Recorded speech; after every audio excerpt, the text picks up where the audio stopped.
We're never going to get a game like Sword Art Online or Konosuba, are we? I thought Blue Protocol was the one. Off the trailers and the videos and screenshots I saw prior to playing, I really thought this was the one. This is the one that will actually make all of these animes into a reality.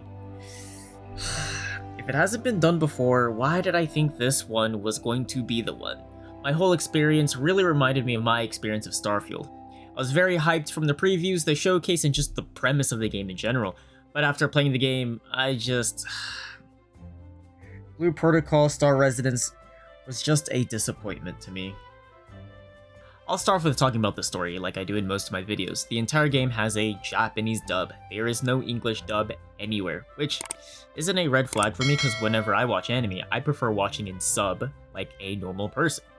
If you watch anime dub, well, you have other problems. But at least for games, I do like having an English dub since when you're playing a game, you're doing a lot of other things compared to just watching a show idly. In a game, you're pressing controls on your controller or keyboard, you're reacting to things on the screen in real time, you're processing enemy movements, attacks, maybe some text prompts, maybe there's an audio cue as well that you're waiting for. And to add reading lore or dialogue in the middle of all that, it can be too much, especially for a real-time action game. And I think not having an English dub for this game is a detriment to the experience. It was harder to get into the story because essentially it was just a text dump of information, even if it was being spoken. For me, it was just a text dump. And with any game, a text dump of information at the beginning of any game is a turnoff and makes people then just press the skip button and just tune out. And thus, when you don't pay attention to any dialogue or any explanation of the world, it doesn't make the world in Blue Protocol feel alive, which in turn makes the game less immersive. And look, I never really played a pure MMO game. I've played a few like MMO-likes or like smaller scale MMOs. I even played Final Fantasy XIV for like 2-3 weeks, like 20 hours in total, or whatever. But I would imagine one of the main things of an MMO is how immersive that fantasy world is. And one of the main things for immersion for any game, regardless of genre, is how invested you are into the world. Take Stardew Valley, for example. It isn't a narrative-driven game, but it's immersive in the way you interact with the world and NPCs on a constant basis. You're not playing a menu simulator, you're constantly talking to NPCs, giving them gifts, unlocking more areas of the map, figuring out NPCs' day-night path cycles and whatnot. But with Blue Protocol Star Residence, I didn't really get any of that. Yes, it's an MMO and not a life sim like Stardew, but there was nothing in Blue Protocol that really got me immersed into the world. Yes, the graphics are really good. Probably the best looking anime MMO so far in terms of graphic style and direction, but that's pretty much where it ends. The characters aren't really all that great, probably because they don't have an English dub and they yap too much, and I never really felt their impact in the story. I don't know if it's just me, but I'm kind of tired of these games that make it clear that you're the chosen one with some crazy sleeper skill that you'll have to awaken and all of a sudden you're more important than these established characters. I think it works for some games, but for a game like this, I think it's kind of the wrong way of approaching them, I think it should make me as a player character orbiting around the world and its characters, and not the world and characters orbiting around me, if that makes sense. And it doesn't help that a lot of the aspects that I was excited for about the game are essentially time-gated.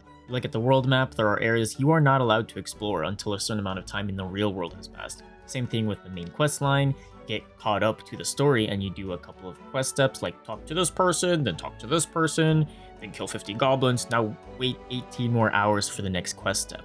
Not only that, but even certain talents on a skill tree or whatever it's called is being time-gated. Why is the world, the story, and progression being time-gated? You could say that it's only an issue for players on release or just like the first 2 months of the game. But what makes you think that they will stop doing that for like major updates or expansions or anything similar to that? If I'm being babied and only allowed to level up a certain amount of time each day and play a certain amount of activities each day, why would I want to play this game? If I can't grind for something I want to achieve, why play it? If I can only gain rewards from the world boss twice a day, why play it? If I can only get new gear from, Dungeon Lair twice a day, why play it? If I'm being babied in the amount of playtime I can get per day from a video game, I think it's worthless. The time gate needs to be destroyed entirely throughout the entire game to make this game not a frustrating experience. Then we go over to the combat. I think the presentation of it is actually pretty good. I think it nails the anime style well, especially with like the the anime like cut-ins when you do an ultimate or whatever it's called. But I think I would prefer it if they fed me the abilities one by one so I know what they do, instead of giving me like a full set from the start. I did play Final Fantasy XIV, the free trial for like 20 hours, and I think I liked it better when you start off with just one ability and you slowly get everything. I knew what my stuff did, and whenever I see a new ability, I knew if it was good or not because I just simply knew what my stuff did. Having a full set unlocked, from the start, I guess is nice, but I also don't know what they do and the synergies between them. And so when I have a quest step, like kill 50 goblins, wow, that's a lot of goblins to manually kill. Oh, what am I going to do? Oh, I know. I'll auto battle. Yup, there's an auto battle. No need to actually know how to play the game because the game will play for you, and it's clear that these quest steps are designed with an auto battle in mind. Why is killing 50 crabs in a spot where only 5 spawn every 15 seconds a thing? Oh, probably because people will auto battle and tab out and play a different game. Is this even a game at this point? I wanted to play a game like this, but when you have time gates for story, time gates for progression, time gates for rewards, and auto battles, does the game even want to be played? Because I definitely don't want to play an AFK simulator. Look, I only lasted about 6 hours playing this game before tapping out. I have too many games on my plate, and I don't want to bother with a game that I already met with like 4 different time gates within just the first 4 hours of playing. It's not exciting, it's not fun, it's just tiresome and boring. And like, there's a whole like microtransaction store and weird currencies and all that with the game, but like, it doesn't even matter if the game doesn't even seem worth playing or commit time into. I heard the store's predatory, but let's be real, there are only like a handful of games that don't have a predatory store, so I don't see it as like a unique evil, or even the worst offender of it.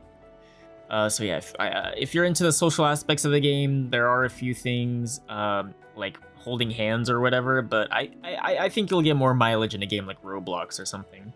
But after playing this game for the short amount of time I did, I can see why the original Blue Protocol got cancelled.